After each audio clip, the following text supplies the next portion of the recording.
ಗುರುನಾಥ್ ಎಂಬ ಒಬ್ಬ ಚಿಕ್ಕ ಹುಡುಗನಿದ್ದನು. ಅವನು ಸದಾ ಹೊಸ ವಿಷಯಗಳನ್ನು ಕಲಿಯಲು ಬಹಳ ಆಸಕ್ತಿಯಿಟ್ಟನು. ಶಾಲೆಗೆ ಹೋಗುವ ಹಾದಿಯಲ್ಲಿ ನೆನಪಾಗದೆ ಸಣ್ಣ ಸಸ್ಯಗಳನ್ನು ಗಮನಿಸುತ್ತಾ ಬಿಳಿ ಹಕ್ಕಿಗಳನ್ನು ಕುತೂಹಲದಿಂದ ನೋಡಿ ಪ್ರಶ್ನೆಗಳನ್ನು ಕೇಳುತ್ತಿದ್ದ.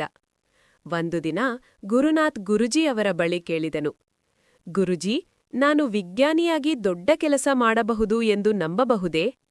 ಗುರುಜಿ ನಗುತ್ತಾ ಹೇಳಿದರು, ಗುರುನಾಥ್, ನಿನ್ನ ಕನಸು ನಿಜವಾಗಿಸಲು ನಿನ್ನ ಶ್ರಮ ಮತ್ತು ಕಾಳಜಿ ಮುಖ್ಯ.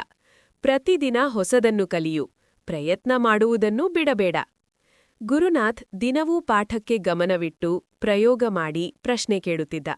ಮೊದಲಿನಿಂದಲೇ ಎಲ್ಲಾ ವಿಷಯಗಳನ್ನು ಸರಿಯಾಗಿ ಅರ್ಥ ಮಾಡಿಕೊಳ್ಳಲು ಪ್ರಯತ್ನಿಸಿದ. ಕೆಲವೊಮ್ಮೆ ವಿಫಲವಾಗುತ್ತಿದ್ದರೂ ಅವನು ಚಿಂತಿಸದೆ ಮತ್ತೆ ಪ್ರಯತ್ನಿಸುತ್ತ. ವರ್ಷಾಂತ್ಯದಲ್ಲಿ ಶಾಲೆಯ ವಿಜ್ಞಾನ ಪ್ರದರ್ಶನದಲ್ಲಿ ಗುರುನಾಥ್ ತನ್ನ ಹೊಸ ಪ್ರಾಯೋಗಿಕ ಮಾದರಿಯನ್ನು ತೋರಿಸಿದನು. ಎಲ್ಲಾ ಶಿಕ್ಷಕರು, ಸಹಪಾಠಿಗಳು ಅವನ ಶ್ರಮ ಮತ್ತು ಸೃಜನಾತ್ಮಕತೆಯನ್ನು ಮೆಚ್ಚಿದರು.